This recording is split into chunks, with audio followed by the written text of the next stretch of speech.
we're live. Good afternoon and welcome to your fortnightly dose of honesty and positivity, the Renny Show with me, Rachel, and with Jenny. Hello, Jenny. Good afternoon. How's everybody? Really well, thank you. And I'm very, very excited to be able to introduce our guest who's joining us today. So first of all, hello, Helen, and welcome. Hi, everyone. Hi. It's great to have you with us. So thank you for giving up your time to be with us. No, thank you for having me. Oh, it's a pleasure. So for those of you who don't know, well, I mean, we first met, didn't we, many moons ago in the Air Force in Cyprus, of all places. But Helen and her former RAF colleague, Nic Rosie Stevenson, have set up We Are On a Mission. So following their successful careers in the RAF and after years of honing knowledge of expertise in the world of human performance and evaluation, they have created a platform to share expertise, establish thought leadership and connect with diverse audiences and drive change through effective keynote speaking, talks and training services. Wow, that's quite a mouthful. That's awesome. Sounds like a lot, doesn't it? Yeah.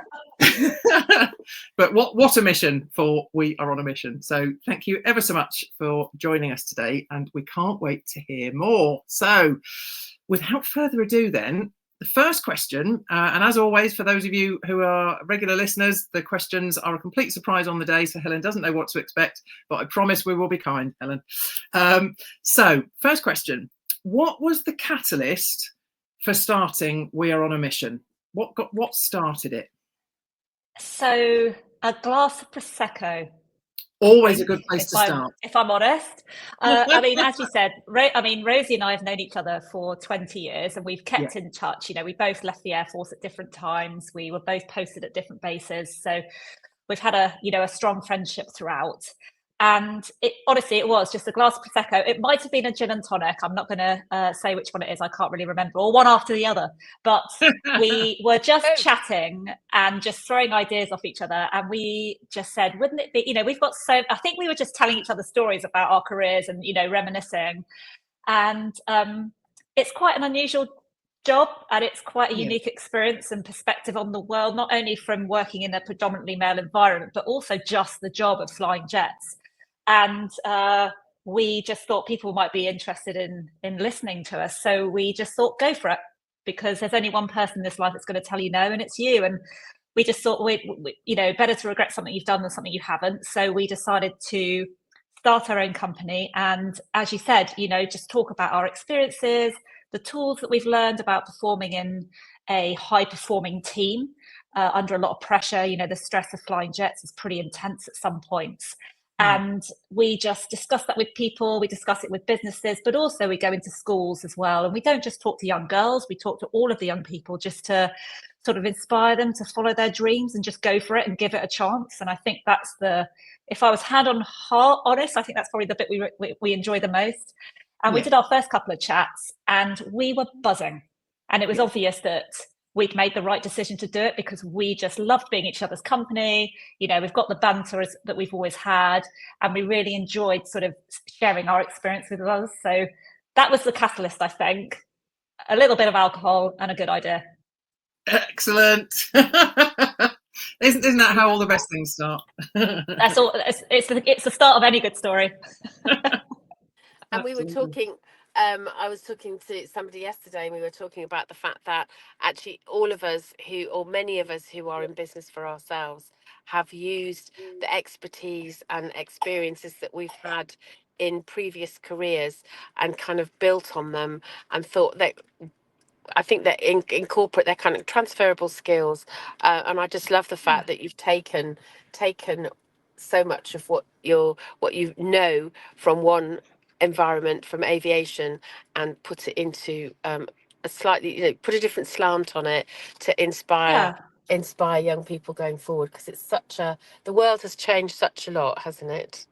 It has, and I think it's quite nice though, because what's great is when people say to us after a talk, they said, we didn't think that we would be able to relate at all to your job or your experiences or the pressure that you felt. And actually that's not true, because pressure is very personal. It's just, whatever the stressor is might change, but how you deal with it is the same. And I think it's really cool that actually we were able to show people that flying a fast jet, you know, that intensity and that pressure and that making decisions under pressure is no different to perhaps a high pressure business meeting or something, you know. So it was nice that they could hear a cool story about flying, but actually we're then able to bring it back to, well, hold on a minute, this tool we used in that situation, perhaps you could learn and use that tool in your situation because the pressure's the same. So it's nice to, you know, take people out of their comfort zone and talk about something that they're really not used to, but then relate it back to their day-to-day, if that makes sense.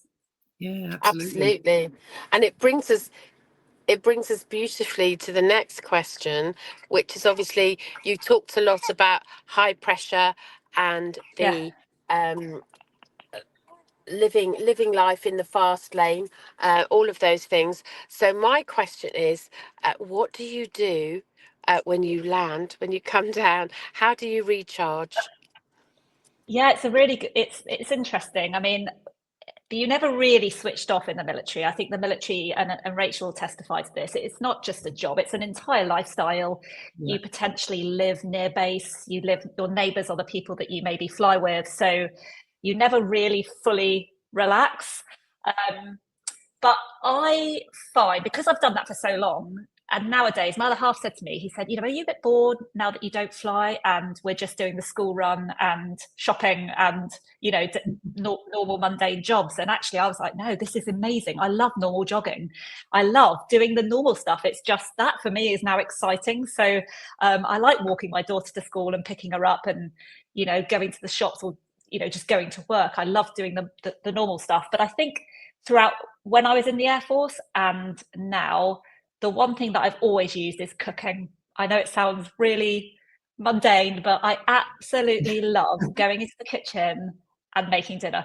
I just find it really relaxing. I find the enjoyment of preparing something that people enjoy really lovely. And I would say that exercise, I think, and cooking are the answers to your question.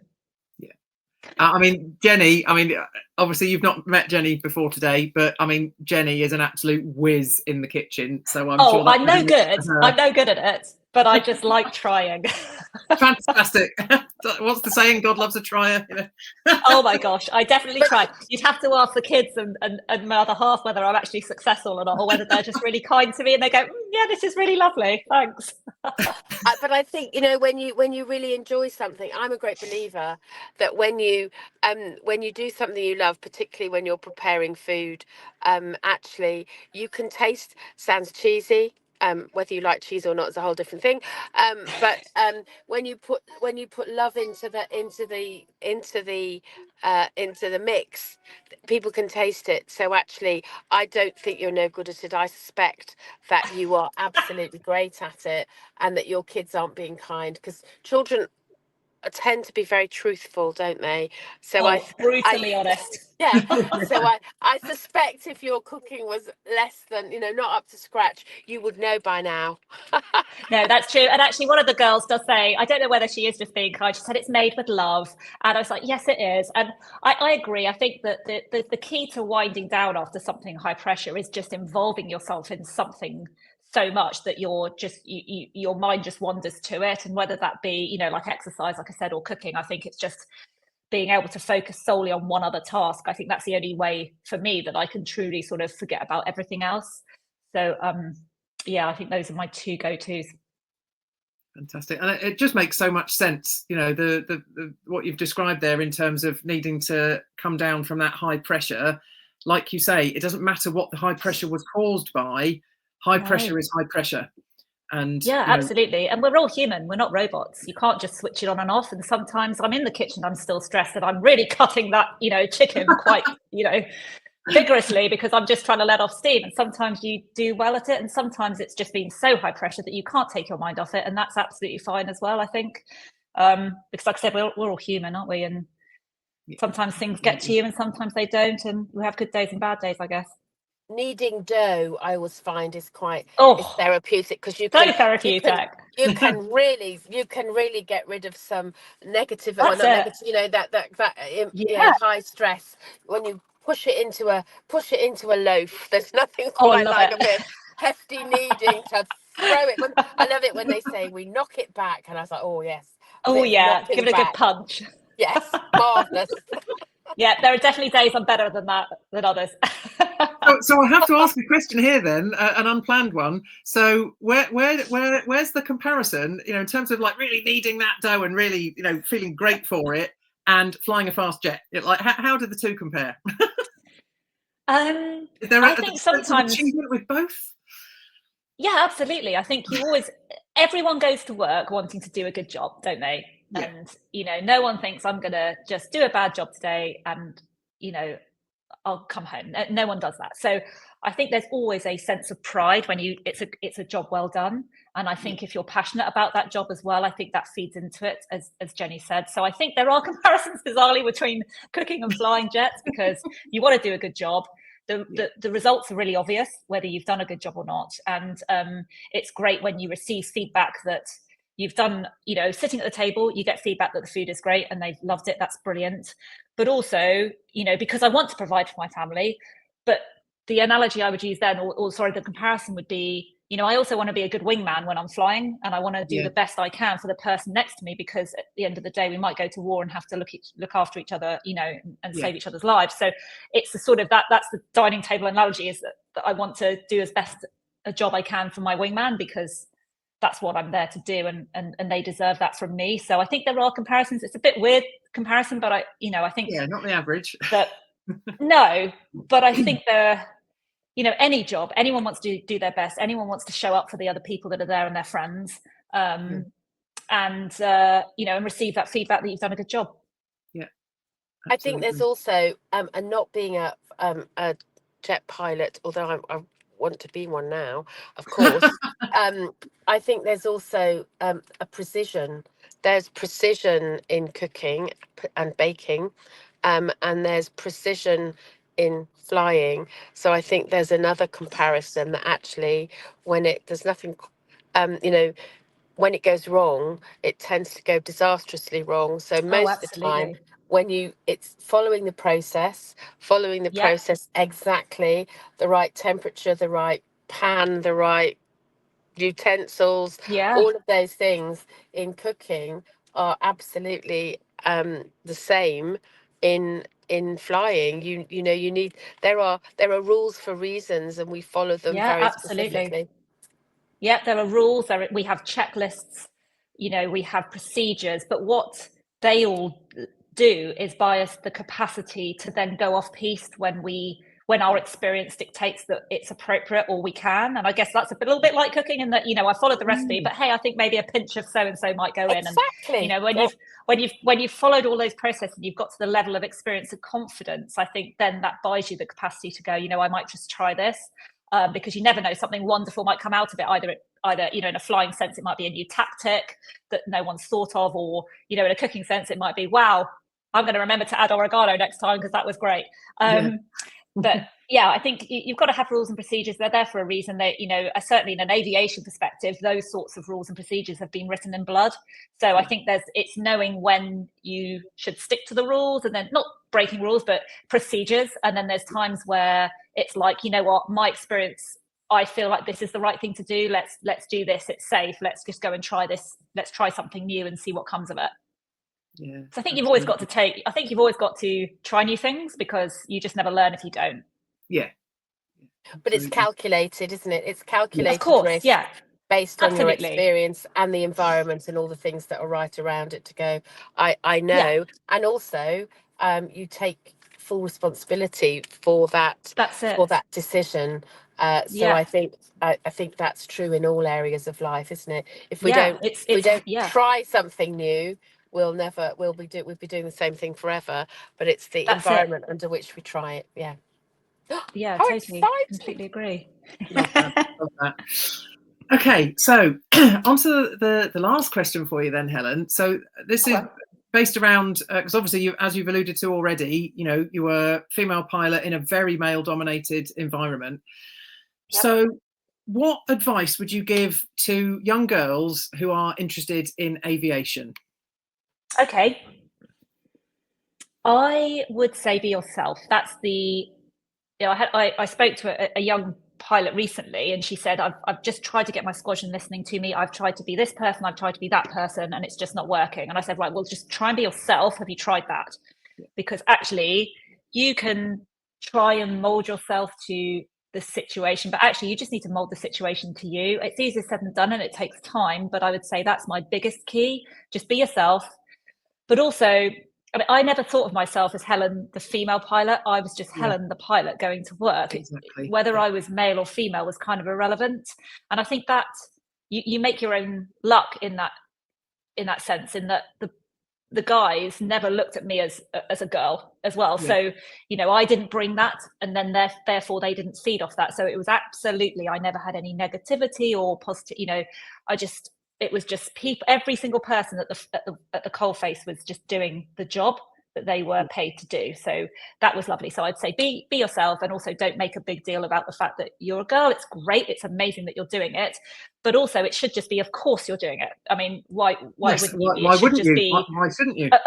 Yeah, absolutely. And then I think all of us need to be mindful of being kind to ourselves. I think that, you know, we've already said we're all humans, we're not robots. And I would always say, just go for it, strive. But if you fail, that's fine. Don't see it as a failure. Just see it as a stepping stone onto maybe another avenue, or a stepping stone of, you know, let's just try this again. And I think that don't be afraid of sort of failing. And if you do fail, just be kind to yourself and just pick yourself up and try it again. Again, easier said than done, but time will make that easier. So I think that those were probably the three things that I would say to a young girl or boy, you know, wanting absolutely. To go and do something which is quite high performing, I guess. Well, in anything, I think, you know, if you've got your heart set on it, then you've just got to go for it, haven't you? Yeah, absolutely. And what you said about failing, I think that's really important. I love the notion that the word fail stands for first attempt in learning. Yeah. Because that, you know, those failures can often lead you to the better things, because what you've learned from that experience can be so powerful and arms you absolutely for the future. And it just, you know, builds that wall of evidence for you to say, well, look, I'll just put that brick of failure in there. And maybe the next time I'll put one on top that's a success. And I just think you have to sort of build that wall of evidence for yourself to have that confidence then to keep going. And it is difficult. I mean, my daughter stamps her feet when she gets something wrong, and I've never told her that failing is a bad thing or getting something wrong is a bad thing. And it just almost seems to be, you know, sort of a mindset. It's sort of not innate, but, you know, sort of there right from the start. And it's just really trying to get over that and just accepting, in fact, embracing failure, I think, because as you said, it's the only way really you're going to improve. Yeah, absolutely. And I also think that there are people in schools, young people who you'll talk to, who are going, oh, I hate flying. Oh my goodness, I can't do it. And actually being able to say, not flying isn't everybody's cup of tea. The military isn't everybody's cup of tea. But what can we take from what Helen has said? What specific parts of what you've said can we take and apply to what we want to do, whether it's so I hope you talk about your cooking when you do that. Actually, I might want to be a Michelin star chef. And that's huge pressure in a kitchen, in hospitality. So you might be thinking about having a different career, but actually what can you, when you listen to you, or when they listen to you, what can they take from your message that they can apply to their own lives? Because when we're all different, aren't we? So those people for whom they go, oh, I hate going on an aeroplane. I do it because I want to go on holiday, but I don't really want to go. Against versus aeroplanes are absolutely, I would love that. That's my thing. It's that being able to take the principles of what you say and apply it to whatever they want to do in life, and those valuable lessons that we learn when we're listening to people who have had fabulous experience, that we can take away. It's such a gift to share. It is such a gift. And Rosie and I spoke at my old school actually last year, and we were really lucky to speak and then hand out the prizes at prize giving. And it was funny because I started off saying, I was sat where you were just shy of 30 years ago, you know, just about to go up and receive my leaving prizes. And what an honor it is to come back and now give you those and you know, just say, you know, what an amazing, you know, stepping stone this school gave me, and how you're just going to have the best time, whatever you decide to do, you know, go with passion, just, you know, love what you're doing. And it was such an honor, like you say, Jenny, to be able to impart some lessons that potentially I wish I'd known when I was that age, you know. Yeah, absolutely. It was lovely, really, real honor. Fabulous, love that. Okay, so now, Helen, the tables are turned. It's your turn to ask us a question. So what have you got for us? Okay, so typically I've not prepared anything either, so I'm going to fly in the seat of my pants. But I was going to say, to ask you, Rachel, I felt when I left the Air Force, it wasn't, unfortunately, I got medically discharged, so it wasn't necessarily on the timeline that I would have liked. But I felt that the biggest change for me leaving the Air Force was a knock to my ego, because I'd been a fighter pilot, it was my identity, and now suddenly I wasn't. And I think a lot of people leaving the military, it's quite difficult, because it's a jump from a lifestyle to the unknown. What did you find as the biggest sort of either obstacle or change from leaving the military and coming into Civvy Straight? Blimey. Do you know, that's a really funny one, actually, because when I first left, we were immediately posted to the Falkland Islands as a family on my husband's posting. So, you know, I finished work at High Wycombe on the Wednesday. Sunday, we flew to the Falklands for a year. So wow. it was, you know, it was kind of almost out of the frying pan into the fire in a way. But it meant that I was still in a military environment. And for the first the first few months, I was still technically serving. You know, I still had my ID card. I was still being paid, but I was just in my final leave. And I actually found it. I'm not sure if it's a blessing or a curse to have been in that environment for my transition out. But what I found was that for a while, I felt the need to keep using my military ID rather than the dependence pass that I technically should have gone and got from the guardroom, because I was there as a dependent of my husband. You know, don't get me started on, I think they've changed the word now, haven't they? They've got rid of it. But I found that I was treated differently. Yeah. So if I went into HR because I was dealing with something in terms of leaving the Air Force and there was some admin that needed doing, I was treated differently if I turned up with a military ID to if I turned up with a Mrs. whatever ID. Yeah. And for me, that was actually really huge. You know, it was what you said about your identity being that you were a fast jet pilot.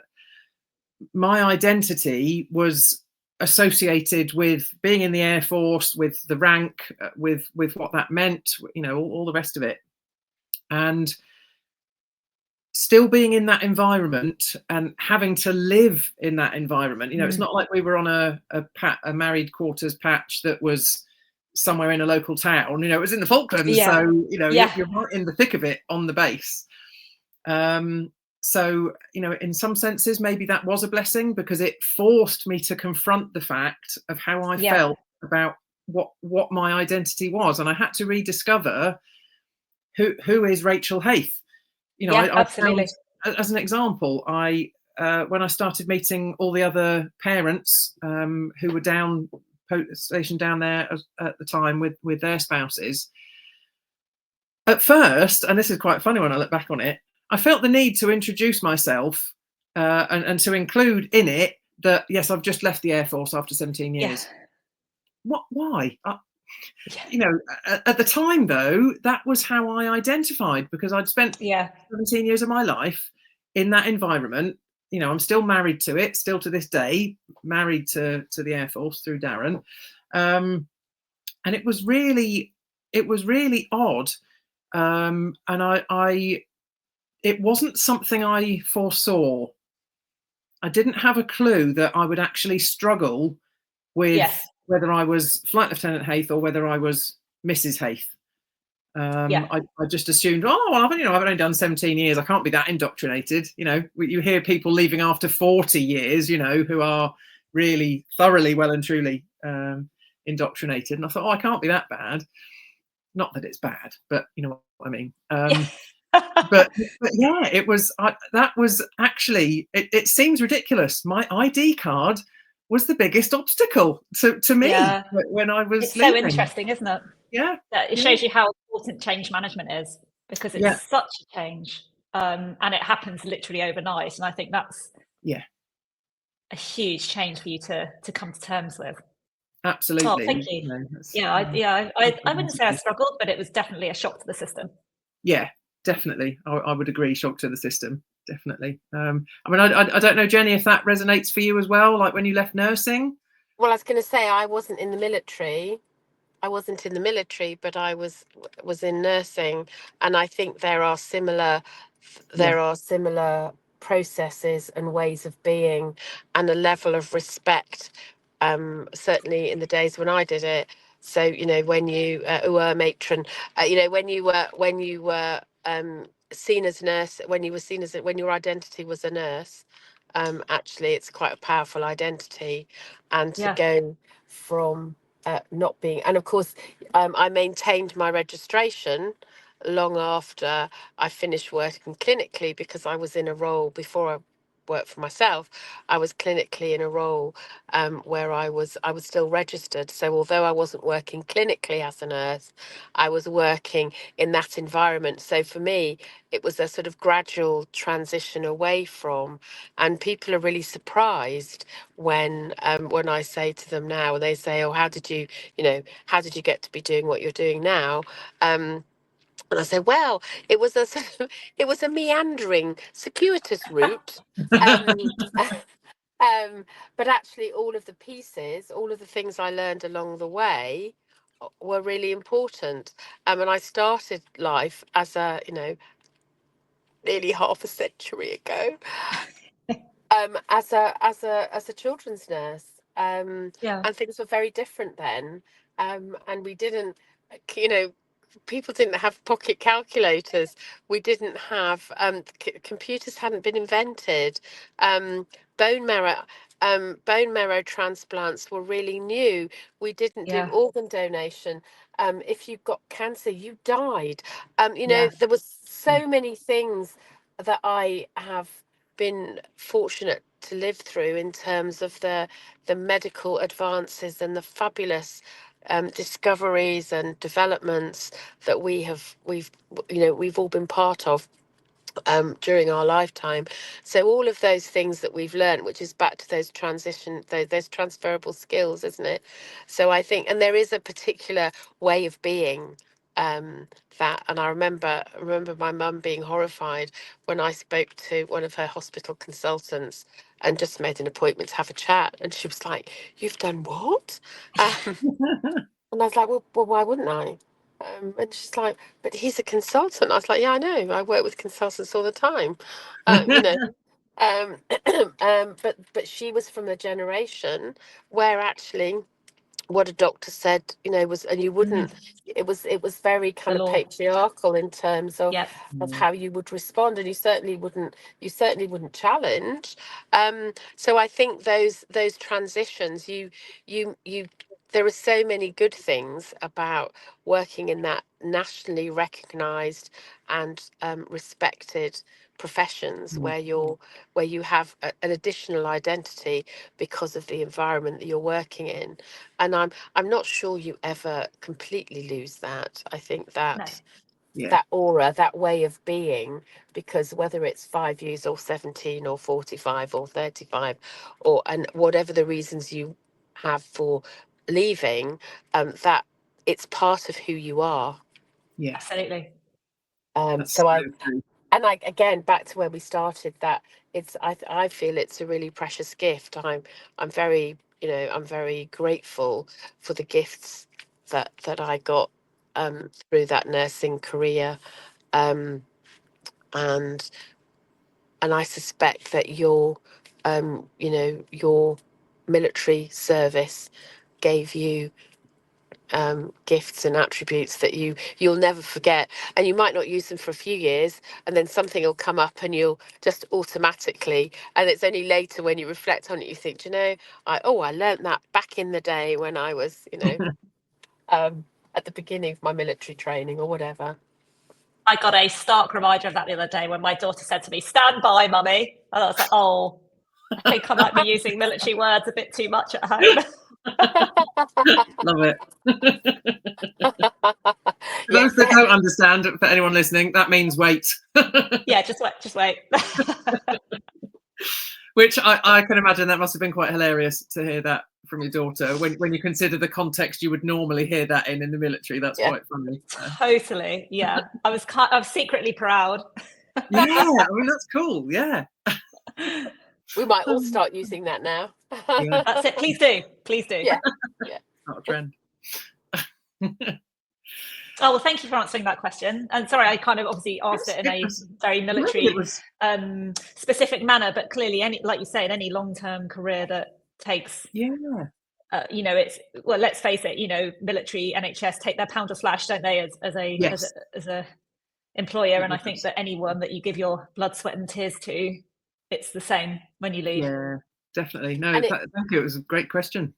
It was, and it fits so beautifully with what we've been saying all the way through, which is, you know, when you want to inspire people, it's the taking the principles of what we were talking about. So the question was a brilliant question. So thank you for asking it. And it's the joy of this show, because we don't, you know, we're not prepared. The whole point of it is you never know what you're going to be asked. And the joy that we get from like, oh, how am I going to answer that question? I was so glad Rachel answered it first because it gave me time to think. But you know, I think, but it's a question you can answer. That's the whole point of this of this podcast. So thank you, Helen, for giving us your time and your energy, because it's been fab. Oh, thanks so much for having me. It's been a pleasure. There's just one thing that remains, so I'll hand over to you for that, Jenny. Well, it was just to say, where can people get in touch with you? How can people find you, Helen? If they want you to come and speak, if they want you to be part of their world, how do they find you? Okay, so our company is called We Are On A Mission. So our website is www.weareonamission.co.uk. You can also, I obviously have been in the Air Force for 24 years, so my relationship with social media isn't the best, and I'm just starting out on this voyage. So we're on LinkedIn at the minute, but also via the website. So one of those two sites you can find us on. I'm not brave enough to be on Instagram or TikTok, although my daughter could probably do it for me because she knows all about Snapchat. Excellent. I'm just at the beginning of a 90-day TikTok challenge. So Helen, if I can do it, well done. Anybody okay, I will be coming to you for tips, Jenny, because I definitely need them. Follow me at the mother-in-law for my TikTok gems. Love it. Okay, well, we'll make sure all the links for that get put in the show notes and description wherever you happen to be watching or listening to the show, so everyone will be able to get in touch. But it just remains to say a huge thank you to you, Helen, for giving your time to us. Thank you, guys. I've loved it. It's been so much fun. I just love where the conversation's been, and you know, we'd love to know what you all think. If you've got any comments, then do let us know, because we love to carry on the conversation, don't we, Jenny? We do. So yeah, thank you very much for your time. Thank you. Thanks, everyone. Thank you, and enjoy the rest of your day. And we will be back in a fortnight's time. We've got some other guests coming up in the coming months, so we will keep you informed about that. But until then, we will see you in 2 weeks' time for your next dose of honesty and positivity. So thank you very much. And I'm going to leave Jenny to say the last bit, because she always ends so brilliantly. Oh, I've said it. I was going to say, so until next time, be inspiring, be brilliant, take good care, and we'll see you then. Bye for now. Awesome. Bye.